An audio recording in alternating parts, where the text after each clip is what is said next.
Anem al punt 3 del temari, sistemes de mesura d'angles, i començarem per parlar de dos sistemes de mesures d'angles, que són el sistema sexagesimal, que és el que heu utilitzat tant a primària com a secundària, i que per parlar d'un angle, un angle recte, per exemple, el divideix en 90 parts iguals. Cadascuna d'aquestes parts és un grau.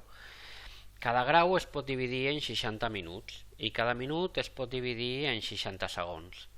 D'acord? Sistema sexagesimal. En canvi, hi ha un altre sistema de mesura d'angles que és el sistema radià.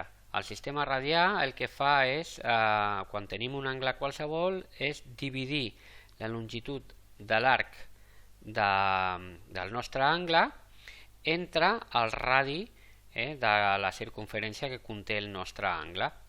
És a dir, el sistema radià, un angle en radians, l'únic que hauríem de fer per mesurar-lo és mesurar la longitud de l'arc i dividir-ho entre el radi. Per tant, què és un radià? Per determinar què és un radià, podríem tirar d'aquest GeoGebra d'aquí.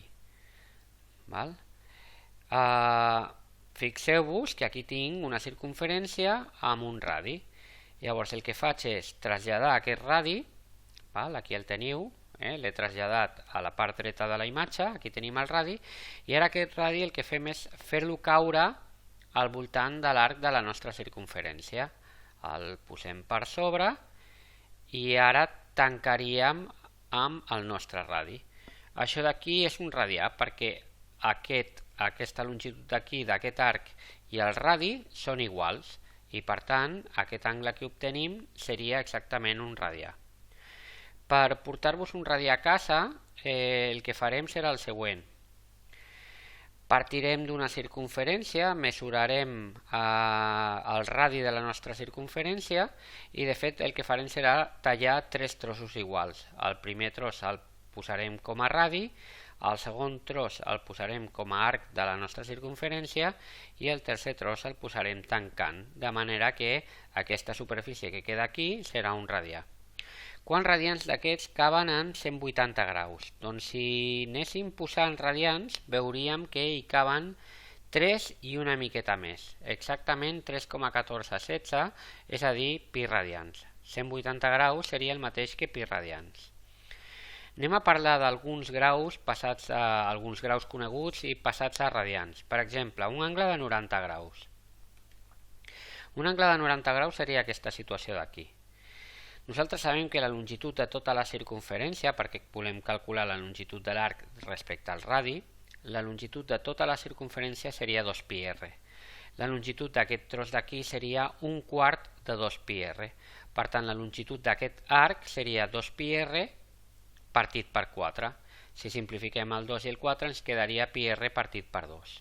Aquesta és la longitud de l'arc de 90 graus. Doncs per calcular l'angle en radians l'únic que hem de fer és dividir aquesta longitud, πr partit per 2, entre el radi. De manera que el radi i el radi se'n van i ens quedaria que 90 graus és equivalent a pi mitjos radians. Anem a comprovar què passa amb l'angle de 180 graus.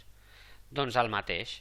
Tota la circunferència seria 2πr. Com que jo només vull la meitat, aquest arc d'aquí seria 2πr dividit entre 2. I 2πr dividit entre 2 ens donaria πr. Per calcular l'angle en radians, dividim la longitud de l'arc πr entre el radi. I πr partit per r podem simplificar els dos radis i ens quedaria pi radians. Molt bé, anem a canviar d'unitats. Doncs aprofitarem aquest factor de conversió que tenim, i és que 180 graus són pi radians, per poder passar de graus a radians i de radians a graus. Per exemple, anem a passar 240 graus a radians. Com es fa? Doncs aprofitem aquest factor de conversió, aquesta raó. 180 graus són pi radians, de manera que els graus i els graus se'n van i obtenim el resultat en forma de radians. Ara el que farem serà 240 dividit entre 180, simplificar-ho, d'acord? Perquè deixarem el resultat en forma de fracció. Ens quedaria 24 partit per 18 si continuem 12 partit per 9 si continuem 4 terços de pi radians. I deixem el resultat d'aquesta manera, en forma de fracció i depenent de pi. 4 pi terços radians. Fem ara el pas invers, el pas de radians a graus. Imaginem que volem passar 2 pi terços radians a graus. Fem el factor de conversió a la inversa. 180 graus són pi radians. Recordeu que això sempre ha d'anar creuat. D'acord? Per tant, hem de fer 2 per 180, que ens donaria 360 per pi radians, i a la part de sota 3 pi radians. Si simplifiquem pi i pi se'n van, i 360 dividit entre 3 ens donarien 120 graus. Per tant, podem dir que 2 pi terços radians és el mateix que 120 graus.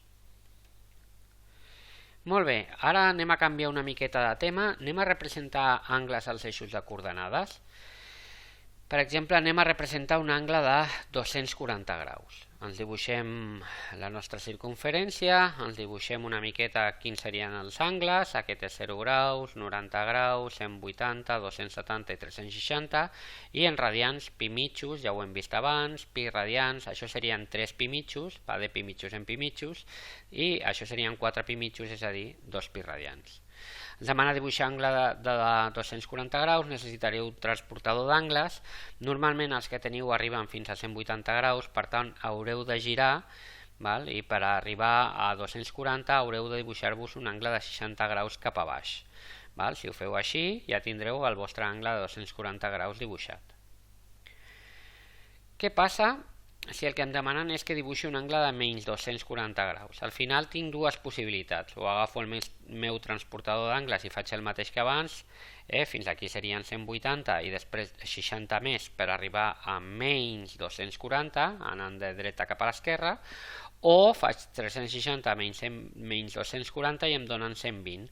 Llavors agafo el transportador d'angles, mesuro l'angle de 120, i ja tindria, l'angle que ens queda per sota seria l'angle de menys 240 graus. És a dir, hi ha dues possibilitats. O el tiro negatiu, com he fet abans en positiu, però al revés, anant d'aquí cap allà, o veig l'angle per aquest costat d'aquí, el que sumaria 360 graus, i en aquest cas fent 360 menys 240, un angle de 120 graus, em dibuixo l'angle de 120 graus, però això sí, recordeu, estem dibuixant aquest angle d'aquí, que és de menys 240 graus. Reducció al primer gir. Imaginem que ens demanen que dibuixem un angle de 2.450 graus. El que fem és dividir 2.450 graus entre 360. I això ens donaria 6 i una mica més, una part decimal. Llavors el que podríem fer és calcular quina és aquesta part, és a dir, si donaríem 6 voltes, la idea és que haurien de donar 6 voltes i haurien de determinar l'última volta de quants graus és. Doncs si agafo l'angle que vull calcular, 2.450 graus, i li resto les 6 voltes, recordeu que cada volta són 360 graus, em dona que em faltaria per dibuixar un angle de 290 graus. Llavors agafo transportador d'angles, recordeu que si només teniu 180 graus haureu de fer 290 menys 180 i dibuixar un angle de 110 graus amb el transportador d'angles situat cap a baix. D'acord? I aquí us quedaria l'angle que esteu dibuixant, l'angle de 290 graus. És a dir que un angle de 2.450 graus és equivalent a un angle de 290 graus, perquè serien 6 voltes sencera, 6 voltes, d'acord, i després 290 graus més.